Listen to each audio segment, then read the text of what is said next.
16 užduotis, nesudėtinga, duota funkcija x kart e laipsnį x ir prašo apskaičiuoti, tiksliau neapskaičiuoti, tiesiog rasti šios funkcijos išvestinę.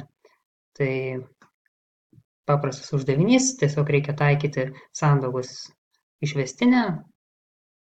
Jinai šitą formulę, jei neklystu, yra duodama formulinė, būtent brandos egzamino metu. Tai tiesiog, kaip mes apskaičiuojame.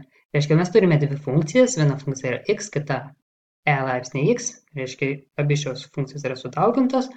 Vadinasi, tokiu atveju šios sandaugos išvestinė, reiškia, skaičiuojame šitai. Pirmoji dauginama išvestinė, kart tiesiog padauginame iš antrojo dauginamojo, plus antrojo dauginamojo išvestinė ir padauginame iš pirmojo dauginamojo.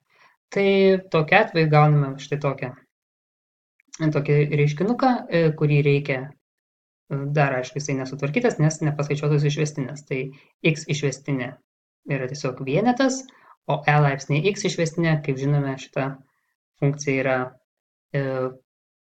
tuo išskirtinė, kad jos išvestinė yra lygi tiesiog pačiai funkcijai. Tai tokiu atveju mes gauname, kad čia yra x kart e laipsnį x. Ir iš tiesų čia galima palikti tokį atsakymą, bet aš kaip visuomet, kai visokius reiškinius pertvarkau, tai esu įpratęs iš tiesų, jeigu įmanoma, kaip nors dar gražiau užrašyti, tai šiuo atveju mes turim bendrąjį dauginamąjį e laipsnį x, taigi galime iškelti prie skliaustus ir užrašyti štai taip. Bet iš tiesų čia nesvarbu, kaip jūs palikote tą atsakymą, svarbiausia, kad nepalikote išvestinių. Tai yra, kad visur išvestinės buvo paskaičiuotas ir gautas štai toks arba štai toks reiškinukas.